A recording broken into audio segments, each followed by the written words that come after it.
Hello, bienvenue dans J'ai peur donc j'y vais, le podcast qui t'aide à te lancer. Je suis Steph, je suis coach, j'accompagne des femmes qui veulent donner un nouvel élan à leur vie, que ce soit professionnel ou personnel. Aujourd'hui, rentrons directement dans le vif du sujet parce qu'on va parler d'un sujet que j'ai encore pas abordé dans ce podcast, étrangement parce que c'est un sujet qui est tellement essentiel, tellement crucial, mais il y a tellement de choses à dire que je crois que c'est aussi pour ça que j'en ai jamais vraiment parlé. C'est la question des pensées. Mais aujourd'hui, j'ai envie d'aborder ça sous un angle un peu particulier, qui est celui de l'état d'esprit. Et j'ai envie de vous parler de deux types d'état d'esprit, qui sont l'état d'esprit fixe et l'état d'esprit de croissance. Je parle d'état d'esprit, mais en anglais, c'est mindset. Voilà, le mot qu'on entend un peu partout, c'est la manière dont vous voyez les choses, la manière dont vous abordez les choses, les pensées que vous avez de manière générale sur vous, sur le monde. Et c'est extrêmement important, cet état d'esprit, c'est extrêmement important ce que l'on pense, parce que ça a un impact énorme sur notre vie. Ça a un impact d'une part sur comment on se sent, et d'autre part sur ce qu'on fait, ou ce qu'on fait pas d'ailleurs. Par exemple, si je me sens nulle, si j'ai cette pensée-là envers moi-même que je suis nulle, ça va avoir un impact, comme je vous l'ai dit, sur comment on se sent, comment je me sens, puisque je vais me sentir peut-être découragée, je vais peut-être me sentir honteuse, je vais peut-être, avoir envie, voilà, de me cacher. Et puis ça a un impact sur ce que je fais ou ce que je ne fais pas, puisque si je me dis: «Beh, je suis nulle», je vais même pas essayer, par exemple. Et je vais vous donner un exemple qui est tiré de ma propre vie, c'est moi et les maths. Clairement, les maths, ça n'a jamais été ma matière fétiche, ça n'a jamais été naturel pour moi. J'avais toujours l'impression en classe de devoir faire le double d'efforts pour comprendre. Je me souviens que, en général, je comprenais pas forcément. Alors bon, quand j'étais assez jeune, oui, mais au lycée, quand ça a commencé à se compliquer, je me souviens que j'abandonnais un petit peu en classe et puis je prenais tout ça à la maison et je refaisais tranquillement. J'avais vraiment l'impression que je devais, ouais, voilà, qu'il me fallait plus d'efforts pour comprendre et avoir des bonnes notes. Et ce que je pensais, c'est simplement que certains étaient doués et que d'autres non. Et moi, j'appartenais à la deuxième catégorie, aux personnes qui n'étaient pas naturellement douées en maths, qui n'étaient pas forcément douées en logique, toutes ces choses-là. Et j'avais vraiment cette croyance très très forte sur moi. J'avais vraiment toutes ces pensées-là autour des maths, alors qu'en réalité, dans les faits, j'avais de très bonnes notes. Mais j'avais cette croyance tellement forte que j'ai manqué ma chance de faire un bac S, alors qu'en fait j'adorais les sciences, j'adorais la physique, j'adorais la SVT. Ça s'appelait comme ça à l'époque, je sais pas si ça s'appelle toujours comme ça, bref, les sciences et vie de la terre, parce que j'avais l'impression que je serais pas à la hauteur. Et même de manière plus générale, les maths, c'était une matière que j'évitais puisque, forcément, c'était quelque chose de difficile à mes yeux. Donc j'évitais, j'avais tendance à fuir, à rechigner, je me sentais déjà découragée, en fait, avant même de me lancer, avant même de vraiment savoir si c'était difficile, j'anticipais que ça allait être difficile.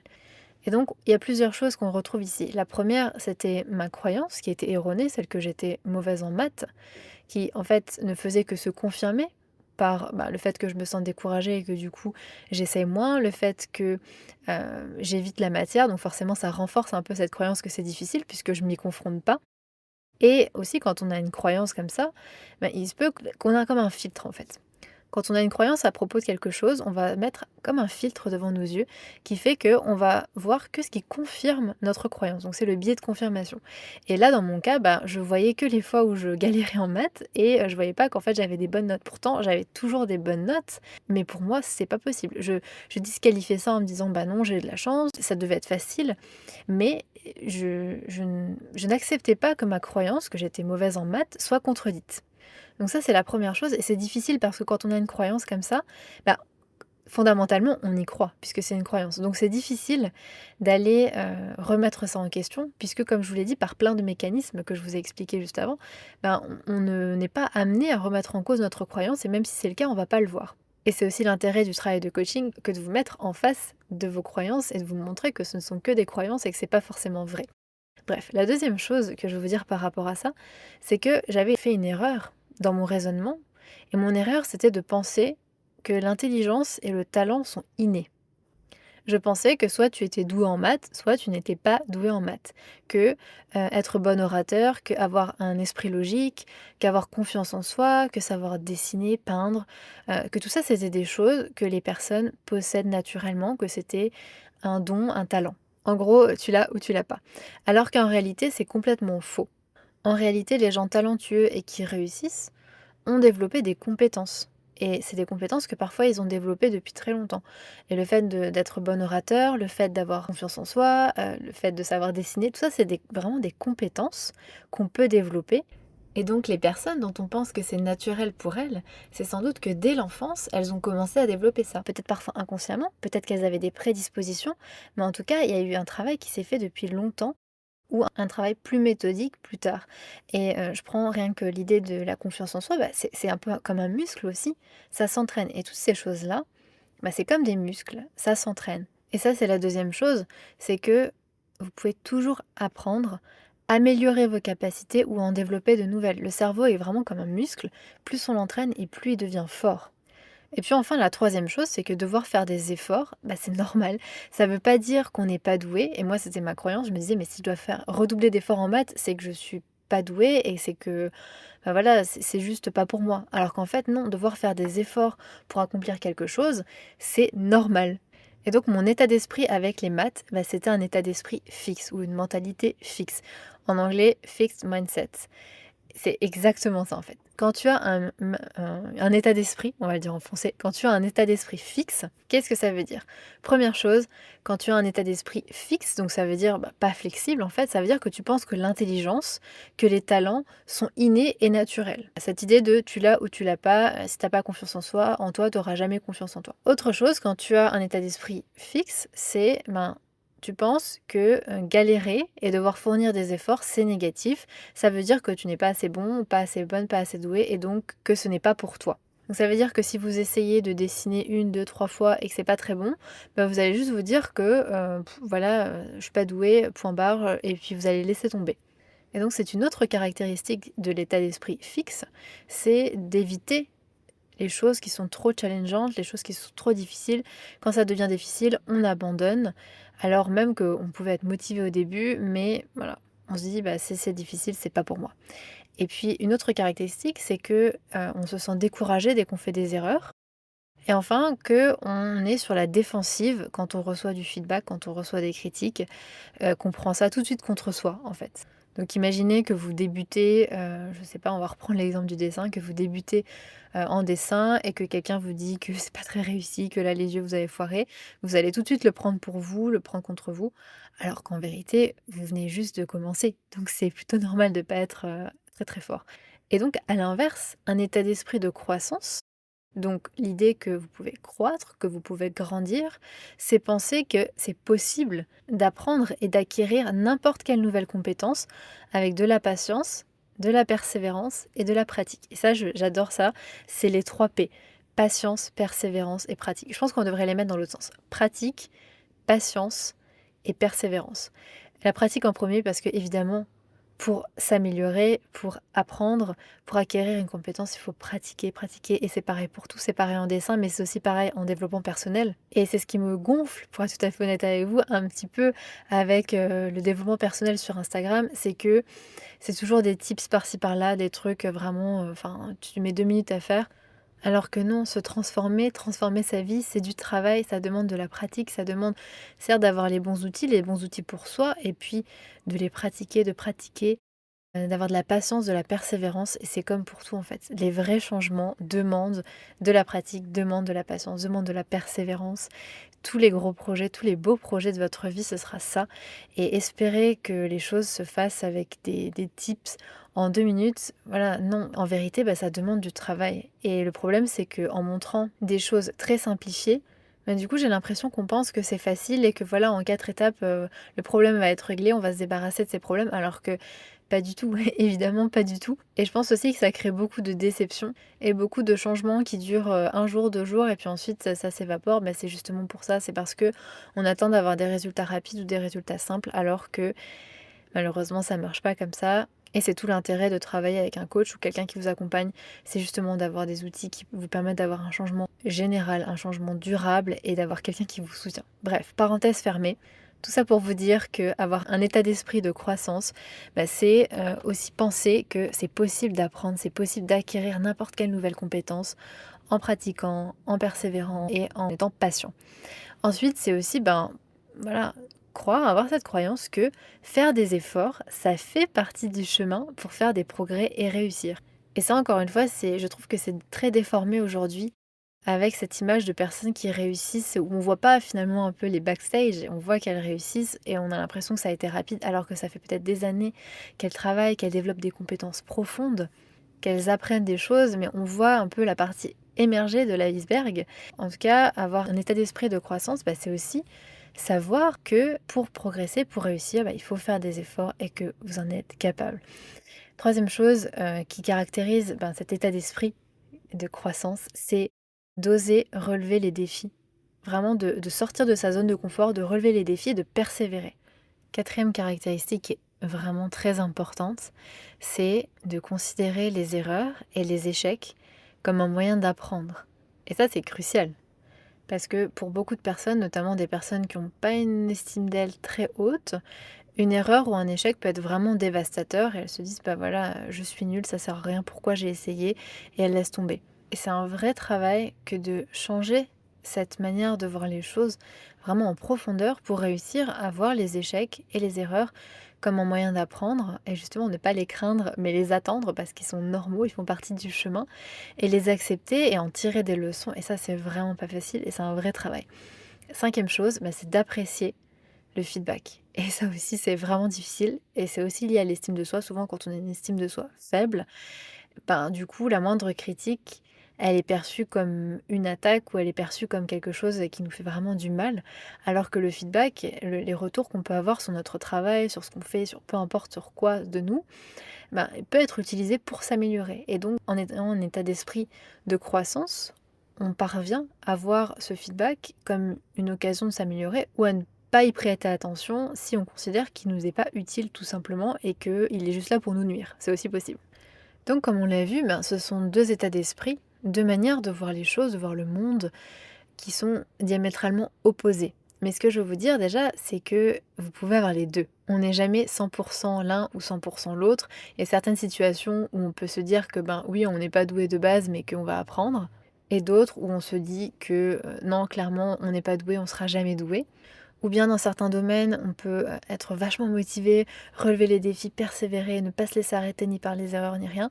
Et dans d'autres où l'inverse quoi, le moindre petit truc, on laisse tomber, on n'a pas du tout envie de persévérer et c'est OK. Mais ce qui est vraiment important et c'est la première chose que je veux vous dire, c'est que en avoir conscience qu'on peut avoir un état d'esprit différent, c'est hyper, hyper important. Parce que cet état d'esprit, justement, il joue un rôle crucial dans la tournure que peut prendre votre vie. Mais vraiment, je vous donne un exemple. Imaginons par exemple une personne qui rêve de changer de voie professionnelle, qui rêve de devenir illustratrice par exemple, mais qui débute complètement dans le dessin. On va essayer d'analyser sa situation avec les deux états d'esprit. Le premier, donc un état d'esprit fixe, elle pourrait se dire: «Mes croquis sont mauvais», forcément elle débute, «Mes croquis sont mauvais, j'ai pas de don pour le dessin, j'ai vraiment envie de devenir illustratrice, mais je suis pas du tout bonne là-dedans. Les autres savent dessiner depuis toujours, moi je dois travailler le double pour y arriver, ça veut dire que je suis pas bonne en fait pour le dessin». Quand la personne se dit ça, c'est décourageant, c'est démotivant clairement là, rien que de me dire ça, rien que de vous dire ça, ça m'a déjà mis, ça m'a déjà fatiguée. Donc quand on se dit ça et franchement ça arrive à tout le monde, tout le monde, tout le monde. En tout cas moi j'ai des exemples dans ma vie où je me suis dit exactement ça et clairement c'est décourageant, c'est démotivant et donc cette personne, elle risque de ne même pas tenter de développer ses compétences parce que de toute façon, elle se sent pas à la hauteur en fait. De toute façon, c'est pas bon ce qu'elle fait, elle a pas de don, les autres ils savent déjà dessiner. Voilà, si elle se dit qu'elle est pas bonne, pourquoi elle irait se décarcasser à apprendre ou à s'améliorer ou à pratiquer si de toute façon, en gros, c'est voué à l'échec? Imaginons maintenant ce qu'elle se dit avec un état d'esprit de croissance. Elle pourrait se dire: «Je dessine pas depuis toujours, mais je peux apprendre les techniques. Il faut bien commencer quelque part. C'est normal que ce soit difficile et qu'il y ait beaucoup de ratés au début. Voilà, ça fait partie du chemin pour progresser, ça fait partie du chemin pour réussir. Je vais faire de mon mieux, je vais essayer de m'amuser, de prendre du plaisir. C'est mon rêve, alors ça prendra le temps que ça prendra, mais je vais y arriver». Donc là, vous voyez la différence. Là, elle a conscience, cette personne, que c'est possible pour elle. Déjà, rien que le fait de croire que c'est possible, ça change tout. Parce que là, elle sait, avec de la patience, avec de la persévérance, avec les bonnes méthodes, et puis beaucoup de pratique, évidemment, elle finira par y arriver. Donc résultat, elle va rien lâcher, elle va finir par réaliser son rêve. Donc ça, c'est vraiment puissant. Ça veut dire que selon ce que vous vous dites, selon les pensées que vous avez à propos de vous, à propos de la situation, vous pouvez réussir ou vous pouvez laisser tomber et croire que c'est juste pas possible et ne jamais aller à la recherche de ce qui vous fait vraiment envie parce que vous vous dites: «Bah, de toute façon, c'est pas possible». Rien que se dire ça, ben voilà, se dire: «C'est possible», c'est puissant. Donc je vais vous donner 5 petits points pour vous aider à cultiver cet état d'esprit de croissance, pour vous aider à justement adopter des pensées qui vous aident, des pensées qui vous poussent à grandir, à essayer, à tenter, à croire que c'est possible, parce que c'est ça la clé. Quand on se dit c'est possible, bah, ça crée de l'excitation, ça crée de la joie, ça crée l'envie aussi de faire des choses, de se lancer, d'essayer, de recommencer. Quand on se dit c'est pas possible, ben voilà, tout simplement, là, c'est ça en fait. On se dit: «Bah, c'est pas possible» et je vous invite vraiment à regarder un petit peu qu'est-ce que vous pensez et à peut-être vous interroger: «Est-ce que c'est vrai ou est-ce que c'est juste des croyances? Est-ce que c'est mon mode de fonctionnement que j'ai jusque-là, mais qui peut-être, n'est pas forcément celui qui m'aide à avancer, celui qui m'aide à vraiment réaliser ce que j'ai envie?» Parce que ça, c'est vraiment quelque chose que je retrouve souvent chez les personnes que j'accompagne. C'est qu'elles viennent me voir parce qu'elles ont de l'espoir, parce qu'elles ont envie de changer les choses, elles ont envie de transformer leur vie, mais au fond, elles se disent: «C'est pas possible pour moi». Mais elles ont quand même de l'espoir et elles savent que, voilà, elles ont besoin de quelqu'un pour, leur montrer, mais une partie d'elles croit que c'est pas possible et on travaille justement à changer ça. Parce que, si tu crois pas en toi, si vous croyez pas en vous, mais il pourra jamais rien se passer. Ça paraît évident, mais c'est tellement, tellement important. Donc voilà, je vais vous proposer 5 points pour vous aider à tranquillement cultiver cet état d'esprit de croissance. C'est juste des pistes parce que vraiment c'est un énorme travail clairement, et ça demande beaucoup de méthodes, beaucoup d'outils. Mais voilà, j'ai envie de vous donner quelques pistes. La première, ce serait d'être attentif ou attentive à votre discours intérieur. Qu'est-ce que vous vous dites? Quelles sont les pensées que vous avez? Parce que parfois certaines pensées sont des pensées d'auto-sabotage et et vraiment réussir à écouter un petit peu la voix dans votre tête qui vous dit: «Oui mais», ou qui dit: «C'est pas possible», ou qui vous dit: «Tu seras pas capable», ou qui vous montre déjà toutes les raisons de pas le faire. Écoutez un petit peu cette voix-là, qu'est-ce qu'elle vous dit? Est-ce qu'elle vous aide à atteindre vos objectifs ou est-ce qu'elle vous pose des limites? Est-ce qu'elle vous pose des barrières? Ça, c'est vraiment la première chose. La deuxième, c'est de reconnaître que ces pensées, vous empêchent d'atteindre votre plein potentiel et que ce que vous pensez justement, c'est un choix et que vous pouvez le changer. Et ça, mais je sais que c'est pas simple à comprendre, mais vraiment, mais c'est tellement important, j'ai envie de vous faire un podcast rien que là-dessus parce que c'est moi, ça a changé ma vie, clairement. Quand je me suis rendu compte que je pouvais effectivement pas contrôler les pensées qui émergent dans ma tête, parce que c'est des pensées entre guillemets «automatiques», qu'elles sont générées par mon cerveau sans que je puisse, voilà, les contrôler, mais que je peux ensuite choisir comment je réagis face à ces pensées-là, que je peux choisir ensuite de leur dire: «Bah non, en fait, je suis pas d'accord», que je peux choisir de faire taire ce juge à l'intérieur. J'aime bien, en ce moment, une de mes coachées, m'a dit qu'elle appelait la sienne Sharon, cette ou Karen, je sais plus. J'adore cette idée de nommer un petit peu la petite voix, heu, j'ai envie de dire un gros mot, un peu bitch, c'est un peu ça et se rendre compte que ce sont juste des pensées, qu'on peut les changer, mais je sais que c'est vraiment pas simple de d'accepter, même de reconnaître que nos pensées, elles sont pas forcément vraies. On a l'impression, et c'est normal, que quand on se dit qu'on est nul, quand on se dit qu'on va échouer, que c'est vrai qu'on y croit en fait, puisque c'est normal, on est en train de le penser. Et vraiment, cette deuxième suggestion que je vais vous faire, c'est de reconnaître que peut-être vos pensées vous bloquent, vous limitent, vous auto-sabotent et que vous pouvez les changer, que c'est un choix.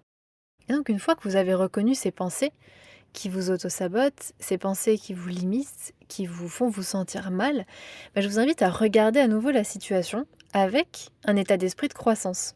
Qu'est-ce qui se passerait si dans la situation dans laquelle vous êtes, vous commenceriez à penser que vous pouvez apprendre n'importe quelle compétence, que tout est possible, que avec de la patience, de la persévérance, avec de la pratique, vous pouvez tout faire, que faire des efforts, c'est normal, que ce soit difficile, c'est normal, mais que voilà, vous allez quand même y arriver et que vous pouvez faire des choses difficiles.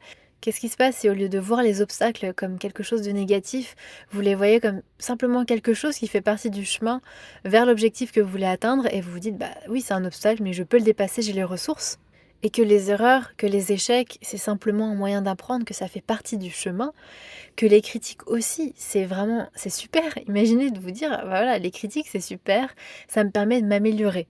Donc essayez vraiment de voir la situation avec cet état d'esprit-là, à vous poser ces questions-là, avec peut-être des mantras. Et d'ailleurs, j'ai fait une liste de ceux que j'utilise, que vous pouvez télécharger. Je vous la mettrai, si vous voulez, dans la description du podcast. Une liste de 40 mantras que j'utilise, que j'aime beaucoup. Et puis ensuite, quatrième étape, c'est d'agir sur la base de ces nouvelles pensées-là. Imaginez par exemple que vous ayez un nouveau projet, d'écrire un livre par exemple, ou de vous reconvertir professionnellement, et que vous vous dites, voilà, là j'ai un échec, j'ai une difficulté, mais c'est pas grave, c'est normal, ça fait partie du chemin et je peux la dépasser. Ça change tout. Votre comportement avec ce type de pensée, il est différent puisque vous allez quand même persévérer, vous allez continuer, vous allez trouver des solutions. Et c'est le produit de vos pensées. Parce que si vous pensez: «Ouh là là, c'est difficile, ça veut dire que c'est pas possible, c'est pas pour moi, ça veut dire que je dois laisser tomber», vous allez laisser tomber parce que vous pensez ça. Donc forcément, si vous agissez sur la base de ces pensées-là, de pensées de croissance, vous allez avoir des comportements qui sont différents et un résultat in fine qui est différent. Et puis le dernier conseil que j'ai envie de vous donner, c'est de rester flexible. C'est voilà, si vous remarquez que malgré vos efforts, que malgré vos essais, vous ne voyez pas forcément de progrès, ça veut dire que ça ne veut rien dire sur vous, ça ne veut rien dire sur vos capacités. Ça veut simplement dire que vous devez essayer une nouvelle approche, que vous devez essayer une nouvelle stratégie, peut-être plus adaptée à vous, mais ça ne veut rien dire sur vous.